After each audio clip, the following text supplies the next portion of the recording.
हाँ बोलो। अरे छोड़ो ना। वो हाथी देखने आया। नहीं वो मर गया।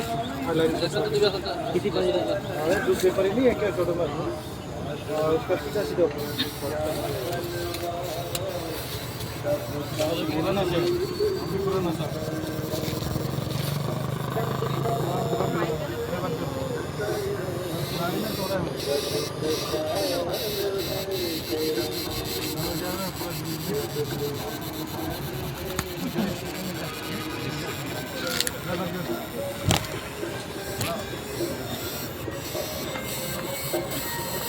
कार के नीचे मत जाओ यार बाबू। लाइन के नीचे मत जाओ। सामने में पावरफुल वाला है, पावर है बहुत ज्यादा।